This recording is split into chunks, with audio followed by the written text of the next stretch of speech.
چین نے نیٹو کی تھنکنگ کو آئیڈیالوجیکل بائس تھنکنگ کہا۔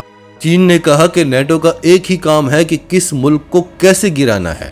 چین نے کہا کہ نیٹو کے لاسٹ بلو پرنٹ جو 2010 میں پبلش ہوا تھا اس میں چین کا کہیں بھی نام نہیں تھا، اور آج میڈرڈ میں جو اجلاس ہوا اس کے بلو پرنٹ میں چین کو گلوبل سیکیورٹی تھریٹ کہا گیا۔ چین نے کہا کہ نیٹو نے ہمیں یورو اٹلانٹک سیکیورٹی چیلنج کہا ہے۔ چین نے کہا کہ نیٹو نے ہمارے روس کے ساتھ بڑھتے ہوئے تعلقات یعنی ڈیپ اسٹریٹجک پارٹنرشپ پر اعتراض اٹھایا ہے۔ یورپین یونین میں چائنیز مشن کی طرف سے ایک بڑی زبردست سٹیٹمنٹ جاری ہوئی۔ انہوں نے کہا کہ who is challenging global security and undermining world peace? Are there any wars or conflicts over the years where NATO is not involved? چین نے بالکل ویسے ہی کہا کہ جیسے ایک بندہ بہت جھوٹ بولتا ہو، پورے علاقے میں مشہور ہو کہ یہ بندہ بہت جھوٹ بولتا ہے، اور وہ بندہ آپ کو آ کر نصیحت کرے کہ آپ جھوٹ نہ بولا کرو تو آپ کہیں گے look who is talking۔ بالکل اسی طرح چین نے کہا کہ who is challenging global security and undermining world peace؟ چین نے کہا کہ دنیا میں کہیں کوئی ایسی جنگ ہوئی یا ہو رہی ہے جہاں نیٹو انوالوڈ نہ ہو؟ جتنی بھی جنگیں ہوئی ہیں ان میں نیٹو کی فوجیں ہیں، اگر فوجیں نہیں ہیں تو نیٹو اس میں پارٹی ہے، سپورٹ کر رہا ہے، اسلحہ دے رہا ہے، پراکسیز کروا رہا ہے۔ نیٹو کا تو کام ہی دنیا میں جنگیں کروانا ہے، اور نیٹو ہمیں سیکیورٹی چیلنج کہہ رہا ہے۔ ابھی رشیا یوکرائن کی جنگ کس نے کروائی؟ نیٹو جانتا تھا کہ وہ روس کے ہمسایہ ممالک میں اپنی فوجیں بڑھائے گا، اپنے ملٹری ہارڈ ویئر کو بڑھائے گا تو روس حملہ کر دے گا یوکرائن پر۔ اس نے وہی کیا تو انہوں نے روس پر پابندیاں لگا لی۔ جب 1962 میں روس نے کیوبا میں اپنے میزائل تعینات کیے تھے تو امریکہ کیوبا پر ایٹمی حملہ کرنے لگا تھا کہ یہاں روس نے ہماری سرحد کے قریب میزائل نصب کر دیے ہیں، یہ ہمارے لیے سیکیورٹی تھریٹ ہے۔ اور ساری دنیا نے کہا کہ ہاں امریکہ صحیح کہہ رہا ہے، روس نے اپنے میزائل وہاں سے اٹھائے اور واپس آ گیا۔ تو جب تب امریکہ صحیح کہہ رہا تھا تو آج روس بھی صحیح کہہ رہا ہے کہ آپ کیوں اس کے بارڈر پر اپنے فوجی اڈے بنا رہے ہو، اسے چاروں طرف سے گھیرنے کی کوشش کر رہے ہو، آپ بھی تو اس کے لیے سیکیورٹی تھریٹ ہو، تو وہ بھی حملہ کرے گا۔ اگر یہ چاہیں تو ایک دن میں جنگ روک سکتے ہیں، لیکن یہ جنگ کو روکنا ہی نہیں چاہتے۔ یہ یوکرائن کو بھر بھر کر اسلحہ دے رہے ہیں کہ وہ لڑتا رہے، خود بیچ میں نہیں آنا چاہتے۔ تو چین نے ان کو ان کی اصلیت بتائی کہ ہمیں سیکیورٹی تھریٹ کہہ رہے ہو، ساری دنیا میں جنگیں تم نے چھیڑی ہوئی ہیں، چین کہاں جنگ لڑ رہا ہے؟ پھر چین نے کہا کہ when it comes to act that undermines China's interest, we will make firm and strong responses۔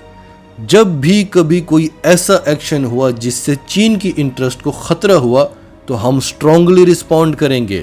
یہ ہوتی ہے ملکوں کی نیشنل انٹرسٹ۔ جب عمران خان نے نیشنل انٹرسٹ کی بات کی تو اسے ہٹا دیا گیا کیونکہ پاکستان نے تو کبھی کی نہیں تھی۔ ہم شاید دنیا کا وہ پہلا ملک ہیں جو اپنے نیشنل انٹرسٹ کی بات نہیں کرتا تھا، جو امریکہ یا دوسرے ممالک کے انٹرسٹ کے لیے کام کرتا تھا۔ اسی لیے دنیا سے عمران خان کی یہ بات ہضم ہی نہیں ہوئی۔ واپس لاؤ ان لوگوں کو جو پاکستان کے نیشنل انٹرسٹ کی نہیں، کبھی امریکہ کے، کبھی سعودی عرب کے، کبھی فلاں کے انٹرسٹ کے لیے کام کرتے تھے۔ چین نے کہا کہ ہمارے انٹرسٹ کے خلاف اگر کوئی بھی ایکشن ہوا تو ہمیں جس حد تک بھی جانا پڑا ہم جائیں گے۔ پھر ناظرین، ہم نے آپ کو بتایا تھا کہ نیٹو نے فن لینڈ اور سویڈن کو بھی نیٹو ممبرز بنانے کا فیصلہ کر لیا ہے۔ ایک ترکی نہیں مان رہا تھا، اسے بھی امریکہ نے تھوڑی بہت لالچ دے کر منا لیا ہے۔ حالانکہ روس اس پر ایٹمی حملے کی دھمکی دے چکا ہے، لیکن پھر بھی نیٹو نے فیصلہ کر لیا ہے کہ سویڈن اور فن لینڈ کو نیٹو کا ممبر بنایا جائے گا۔ یہاں پر یوکرائن کو سبق سیکھنا چاہیے کہ اگر امریکہ نے آپ کو بنانا ہوتا تو اب تک بنا چکا ہوتا۔ دیکھیں، فن لینڈ اور سویڈن امیر ممالک ہیں، بڑی معیشتیں ہیں، ان کو وہ ایک جھٹکے میں بنا رہا ہے، آپ کو صرف ٹول کی طرح یوز کر رہا ہے جیسے پاکستان کو کرتا ہے۔ آپ نے امریکہ کے انٹرسٹ کے لیے کام کیا، آپ برباد ہو گئے۔ اب بھر بھر کے آپ کو اسلحہ دے رہا ہے کہ لڑتے رہو، جتنا نقصان دے سکتے ہو روس کو دے دو، بھلے تم خود تباہ ہو جاؤ، لیکن آپ کو وہ نیٹو کا ممبر نہیں بنا رہا۔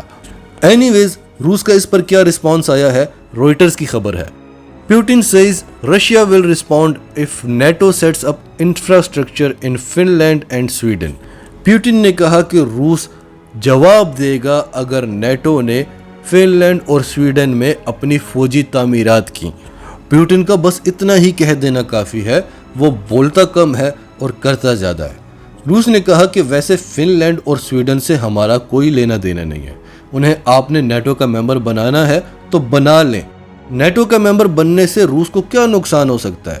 اگر کوئی ملک نیٹو کا ممبر ہے اور اس کی جنگ ہو جاتی ہے نان نیٹو ممبر سے، تو نیٹو کے جتنے بھی ممبرز ہیں وہ نیٹو ممبر کے ساتھ مل کر اس ملک کے خلاف لڑیں گے جو نان نیٹو ممبر ہے۔ اور روس کی جو پلاننگ ہے کہ جتنے بھی ایکس سوویت یونین سٹیٹس تھے انہیں واپس روس کا حصہ بنانا ہے، جن میں یوکرائن بھی آنا ہے۔ تو جب روس یوکرائن کو قبضہ کرنے کی کوشش کرے گا، تمام نیٹو ممبرز کے ساتھ روس کو لڑنا پڑے گا۔ اس لیے روس نہیں چاہتا تھا کہ یوکرائن نیٹو کا ممبر بنے۔ فن لینڈ اور سویڈن کے ساتھ تو اس کا کوئی ایسا مسئلہ ہے ہی نہیں کہ انہیں واپس سے روس کا حصہ بنانا ہو۔ تو روس نے کہا کہ فن لینڈ اور سویڈن اگر نیٹو کا ممبر بنتے ہیں تو بن جائیں، لیکن پیوٹن نے کہا کہ اگر نیٹو نے وہاں فوجی تعمیرات کرنے کی کوشش کی، کیونکہ وہاں روس کی سرحد لگتی ہے، اگر نیٹو نے وہاں آ کر بیٹھنے کی کوشش کی اور خود کو روس کے خلاف مضبوط کرنے کی کوشش کی، وہاں پر اپنے فوجی اڈے بنائے، اپنا ہارڈ ویئر لے کر آیا یا اپنی فوجیں بٹھائیں، تو یہ ہمارے لیے بہت بڑا سیکیورٹی تھریٹ ہوگا، پھر ہم کسی بھی حد تک جا سکتے ہیں۔ اور ناظرین، نیٹو نے تو کرنا ہی یہی ہے، پہلے وہ ممبر بنائے گا، پھر وہاں پہ فوجی اڈے بنائے گا، پھر وہاں پر ملٹری ہارڈ ویئر لے کر آئے گا، پھر روس حملہ کر دے گا، اسے کرنا پڑے گا۔ تو فن لینڈ اور سویڈن کو سوچنا چاہیے کہ وہ کیا کرنے جا رہے ہیں، انہیں اس سب میں نہیں پڑنا چاہیے، کیونکہ روس اپنی سیکیورٹی پر کوئی کمپرومائز نہیں کرے گا۔ پورا یورپ بھی اڑانا پڑا اڑا دے گا، امریکہ کو اڑانا پڑا اڑا دے گا، اور اس کے پاس یاد رکھیں کہ ہائپر سونک میزائل ٹیکنالوجی ہے جو چین کے پاس ہے اور روس کے پاس ہے، امریکہ کے پاس نہیں ہے، نیٹو کے پاس نہیں ہے، اور نہ ہی امریکہ کے پاس ہائپر سونک میزائلوں کو روکنے کی کوئی ٹیکنالوجی ہے۔ تو روس اور چین جب چاہیں امریکہ کو ایک جھٹکے میں اڑا سکتے ہیں۔ ناظرین، آپ کی سب کے بارے میں کیا رائے ہے؟ کمنٹس میں اپنی رائے کا اظہار کرتے رہیں، اور اگر آپ ہمارے چینل پر نئے ہیں تو ابھی سچ ٹی وی کو سبسکرائب کریں، سچ ٹی وی فیملی کا حصہ بنیں، اور ہماری ویڈیوز پسند آئیں تو انہیں لائک کریں، شیئر کریں، تاکہ زیادہ سے زیادہ لوگوں تک یہ میسیجز پہنچتے رہیں۔